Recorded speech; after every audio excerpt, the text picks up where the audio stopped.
Good morning. Such friendly crowds. You Australians are always so nice to me. Good morning. I want to start off by asking you a question, there we go. Where do our beliefs about work come from? Now, this has been a question that I have been trying to answer for the past 2 years. It has consumed my research. And in doing so, and trying to understand where our beliefs about work come from, my research has led me on this journey where I have managed to unpackage our cultural heritage around the notions of work.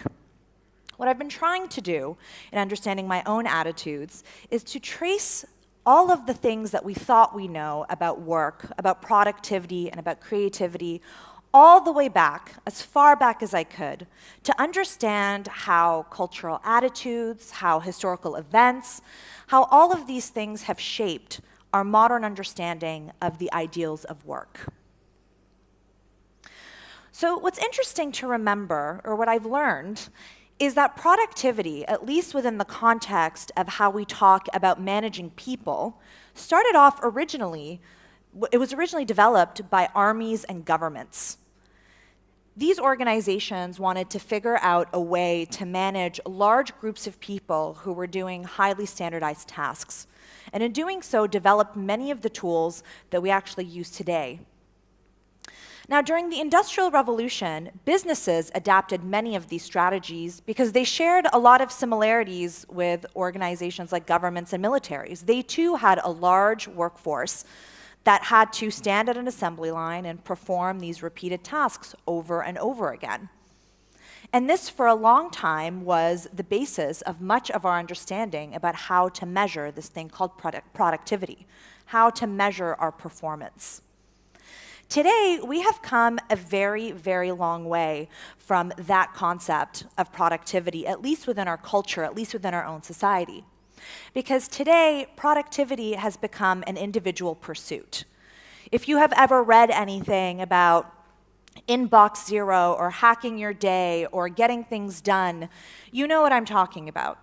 Productivity has become a skill, a sport, but the focus on delivering it and on developing it lies directly with the individual. And that has made some big differences.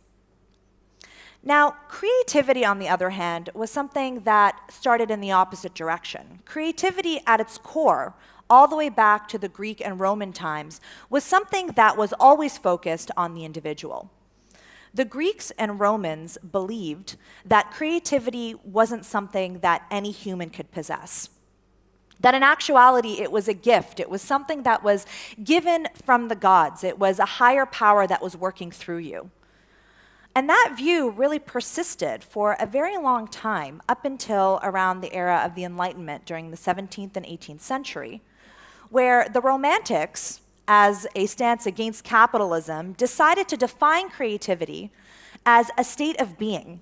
It was something that was completely separate from producing. You didn't have to produce anything to be creative, you just were creative. And that view persisted for a while until the 1950s. And in the 1950s, we saw the introduction of social psychology, where scientists wanted to try to figure out what it meant to actually be creative. And for them, they focused on the skill sets that you needed in order to be creative. In this case, one of the first studies was about idea generation. Scientists started trying to measure how many ideas could you come up with, and that became a metric of how creative you were. And today, creativity has become an economic model. It has become something that many organizations are focused on as they try to figure out how to manage large groups of people that are doing highly non-standardized tasks, large groups of people that are doing tasks that are actually quite hard to measure. So if you think about the evolution of creative purpose, creativity started out as something that you are given as a gift. Then it was something that you are. Then it became a skill that you have, and now, from an economic perspective, it has become something that you do. This explains why creativity has actually become such an important part of our culture. In 2014, creativity was declared as one of the most valuable traits in America. 81% of employees said that creativity was important at work. 70% said that creativity was incredibly important in this economic climate. And I want to focus your attention on this crazy statistic, which was 94% of people valued creativity over intelligence, compassion, humor, and beauty. And I want us to just think about this for a second. More than intelligence, more than compassion, more than humor, and more than beauty. Creativity, even though our definition of the way that we talk about creativity and being a creative individual is quite new, has quickly become one of the defining strengths and skill sets to have in today's economy. Now, one of the reasons why creativity has become so important is that work itself, the work that we're actually doing, has changed. Not only are we working all the time thanks to technology, the lines between being online and offline are quite blurred, but also we now live in an age where creativity has become a value trait. And this is important because traditionally, a lot of what we know about management was developed at a time when creativity wasn't a skill that employers cared about. So they didn't bother to measure it because they didn't have to. You didn't have to be creative when you were working on the factory line. And now that the type of work that we're doing has shifted, it is creating a lot of challenges because we actually don't know how to measure creativity very well within an organizational context. Now, what's happening is that traditionally, when you talk about creativity and productivity, these two things existed in silos. If you go on Amazon and you look up books on productivity, you'll find hundreds of thousands of them. And then if you go and look up books about creativity, you'll find hundreds of thousands of titles. But they were sort of considered as two separate things, two completely separate, unrelated domains. And now that is no longer the case. As creativity becomes an increasingly important economic model, we, all of us, now have to be creative. If you are a lawyer or a doctor or an engineer or a communications manager or a marketing manager, most of us that are doing knowledge work in the idea economy have to be creative. And that skill set is now having an impact on how we try to organize people and how we do the work that we're trying to do. So what's interesting is that on a large scale, we're seeing a big transformation happen. Productivity is going from something that was once aimed at large groups, so it's going from something that was quite collective focused down to the individual. And creativity is going in the opposite direction. Creativity used to be something that was focused on the individual and now has become an increasingly important collective priority. So they're kind of traveling this way, and where they intersect is our modern work culture. Now, one of the biggest challenges rather, is that these two things are fundamentally incompatible in many ways. For one thing, productivity is based on this notion of continuous output. Most of the ways that we measure productivity is about accounting for every single minute of your time and linking the time that you spend working to very clear goals. I work at the factory, I punch in, within 8 hours, I make X amount of widgets during this time every single day, and that is just how I measure whether or not I'm a good employee or not, whether or not I'm productive. But as many of us know, creativity is actually something completely different. The neurobiological study of creativity is a very new field, and what we're starting to learn is that the brain needs a completely different set of circumstances in order to be creative. The creative process is messy and disjointed. And one of the main things that we need to be creative is large blocks of unstructured time. Time when we're not actually actively doing anything that's a highly heavy cognitive task.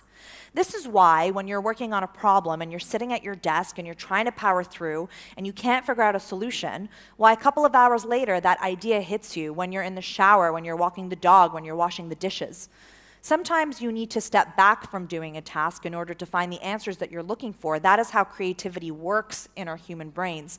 But productivity doesn't enable us to take those breaks because productivity is all about focus on continuous output. So there's a clear and competing tension between these two ideologies, and you can see how this would actually cause problems at your job. When you're expected to come up with more and more ideas, when you're expected to be more and more creative all the time, and yet your boss is also expecting you to answer emails all the time, to be in meetings all the time, to account for your behavior, to account for where you are and what you're doing while you're on the job. And this is something that has become a standard. We spoke to creatives all over the world that told us the same thing. I don't have time to think. I don't have time to be creative. Many of them told us that they came up with their best ideas when they weren't at work, when they were at home, because it was the only time that they had room to actually think about the stuff that they were trying to do. And when we think about how this applies to the economic model, you can start to see that things need to change drastically. The second big thing that has happened that has impacted our contemporary work culture is that our lifestyles have changed. One of the most enduring stereotypes that I found in researching all the ways that we think about work is something that is called the ideal worker myth. Now, the ideal worker is a person, usually a man, who is very dedicated to his job. He gets there early, he's able to stay late, he's completely focused, he is never distracted, he's always prioritizing the work and putting the work first. And this idea, this ideal of this worker has become very prevalent and still to this day remains as this unspoken standard that many organizations look for or many organizations hold their own employees to. But there's just kind of one problem, which is that work culture is actually based, and the idea of the ideal worker is actually based on outdated gender norms. You see, historically, the reason that the ideal worker could be so devoted to his job is because he had a wife at home who took care of all the other domestic responsibilities. And because the labor was split that way, of course he was able to focus on the work because he didn't really have to worry about anything else. Now, that is no longer the case for many families all around the world. Today, women represent the largest entrance into the labor pool. And what's really important to note is that it's women that are also being held up to the standard of the ideal worker, even though they are actually still responsible for the majority of domestic tasks. In fact, research shows that the majority of women are still responsible for the chores at home, even when both parties work, and even when the woman is the primary breadwinner. So you have this culture that has been created around this idea of the ideal worker that was developed, in the 50s. And then you have all of us now that's no longer our reality. We live in a world where the majority of families have two working parents or single parents, but we're constantly holding ourselves up to a standard that no longer really exists. And when you compare the evolution of sort of productivity and creativity, you can't forget to put it on the backdrop of one of the most important elements or ideas that has developed, at least in North America, but in many parts of the world. And that's the idea of the American dream. And the American dream, in different iterations, it's also, the Canadian dream, in some aspects, the Australian dream, that really predicates on one core idea, which is that your success is dependent and is directly correlated with the amount of effort that you put in. So if you work hard, you will be successful. That is the unspoken promise that we have given people that are entering work, and that has been the same for hundreds of years, really since America was founded as a country. And when you take a look at the American dream and start looking at all these factors, you start to see that we're developing a very specific set of beliefs around work. One of the things in terms of how hard we're working is a sociological phenomenon called work devotion. Now, work devotion is a pattern of communication. They're signals that we as a species have developed to communicate to each other that we deserve to be at work, and we demonstrate this through acts of sacrifice and struggle. If you've ever had a colleague who said, or if you've ever said, I've certainly said it myself, oh, I'm so busy, I've worked so hard, I haven't slept. Apparently you cannot sleep for 27 days. If that is the case, then you are unknowingly, unconsciously participating in this work devotion. And it's something that's actually quite prevalent because it's directly related to the American dream. So you have unrealistic worker ideal myth that kind of sets the standard. You have an American dream myth that tells us you just have to work hard enough. We've developed social rituals to communicate how important we are based on how hard we're working. And then we have we have productivity and creativity that are kind of intermixing in a new way of working. And then the last factor to think about is the media. Now you have all of these sets of beliefs, and then think about the signals that you're being sent by our culture, by our media culture around entrepreneurship, around innovation, around working hard. These are the common work heroes. These are articles where we get told that Marissa Mayer worked 130 hours per week at Google, that Jack Dorsey only needed 4 hours of sleep, that Elon Musk has worked 100-hour weeks for the past 15 years. These are the media normalizing and continuing to reinforce these notions of work devotion. And this isn't something that you see and then you think, oh, this is work devotion, or oh, this is something that I need to aspire to. These just become unconscious, subconscious symbols of success. And as a society, we start to model our own expectations and aspirations around these figures that we hold up. You start to see the problem of work devotion with companies like Netflix, because Netflix offered their employees paid unlimited vacation. And most of their employees did not take it, not because they feared what management would say, because they feared of what their colleagues would say.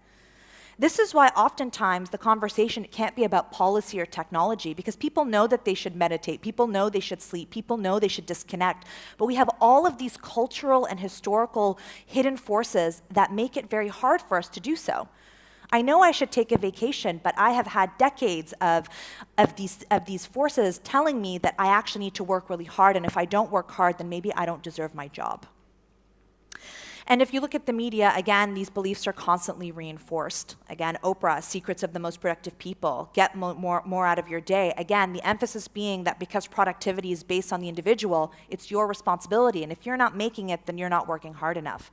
And the truth is, Americans are working very hard. Just a couple of quick statistics. 1 in 3 people are overworked. Something to think about. 61% work on their vacation. I want to end with a quick story about Beyoncé, who is considered one of the biggest cultural icons. When you look at what they write about her in the media, though, they always focus on her work ethic. Let's hear it for the hardest working woman in show business, a famously epic work ethic. We have these types of things that send us signals as well. You can buy these off Etsy. They're tote bags that say you have as many hours in a day as Beyoncé. Think about the signals that this is sending to us about the way that we're working. And you think you've worked hard, where if you want to achieve Beyoncé's success, you just have to work a little bit harder. Funnily enough is that Beyoncé actually had burnout. And this wasn't written about very much, but she ended up needing to take a year off of work in order for her to be able to creatively replenish herself. And when this happened, she's one of the most influential people in the world. That sent a signal to me in thinking that if these are the ideals that we hold our heroes up to, and if our heroes can't even live up to their ideals, then there's something very clearly wrong with the system and with the way that we are talking about work. So we idolize creativity, but we actually worship productivity, and as the two merge, we're running into a lot of these challenges. Hustle and float was actually a term that I learned from a friend's father. It's a river guide term. It's for whitewater rafting. To have the perfect trip, you have to be able to hustle, which is when you paddle, paddle, paddle, and get to where you're going. And then you have to be able to float, which is when you lift up your paddle and you let the river do the work. We have become a culture that only focuses on the hustle. And if you don't get that balance, we are actually preventing ourselves from doing the type of creative work that we aspire to and the type of creative work that we want to. I hope that we can start having these conversations around the future of work that aren't focused so much on technology, but are focused on these deep cultural beliefs and these deep values that we hold.